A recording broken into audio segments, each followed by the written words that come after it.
Magandang araw! Wala namang masyadong ganap ngayong araw kundi ang maglinis kami ng aming halamanan kasama ang aming bebesiya at ang aking poging-poging daddy. Masyado na ngang makalat ang aming halamanan kaya naisipan naming maglinis ng harapan. At dahil marami din tambak na lupa sa gilid ay tinanggal na nga ng aming daddy at ang bebe namin. Syempre sasali siya.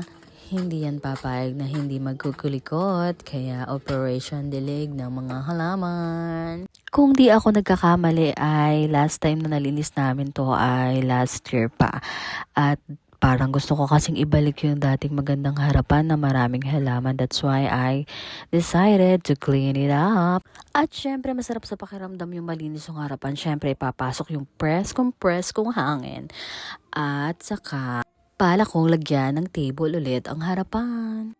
Pero kahit di ko maibalik yung sobrang daming halaman, at least malinis at maayos yung mga tanim kong halaman. Busy din naman kasi ang Inday kaya hindi din mauna. Ayan ang aming bebe, sobrang kulikot at akala mo naman super duper busy naman talaga. Pero talagang busy yan kasi nagdidilig siya ng mga halaman. At least kahit papaano ay nababawasan ang gawain naming mag-asawa dahil medyo maluwang-luwang po yung aming lilinisin. Huwag yun na nga pansinin ang kulay ng aking baby dahil hindi yan masyadong naglangoy noong nag-swimming. Naisipan ko ngang hiwagin ng mga halaman at iripat yung ibang mga pwede pa para ayusin ang kanilang mga taniman dahil yung iba ay butas-butas na at yung ibang plastic ay sira-sira na rin. And this is our finished product. Look at the beautiful harapan of us.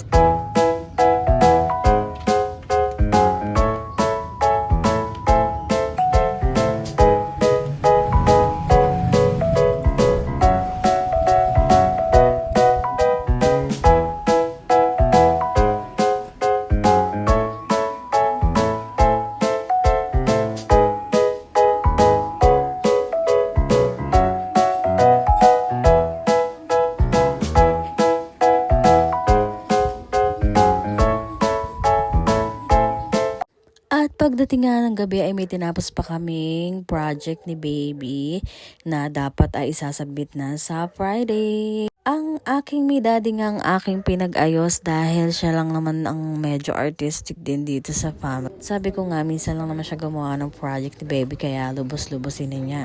Pero hindi ko pa rin napigilan dahil ang kanyang ginawang kabayo ay medyo chubby. That's why ginawan ko ng paraan para medyo pumayat-payat siya ng kaunti. Hindi pwedeng hindi ito tatapusin dahil bukas ay Wednesday na, Thursday ay pasukan na. Kaya I did my best para iyan ay mabalutan dahil bukas ay pipinturahan naman ni baby at kunwari sweet-sweet ang kami ni Donnie.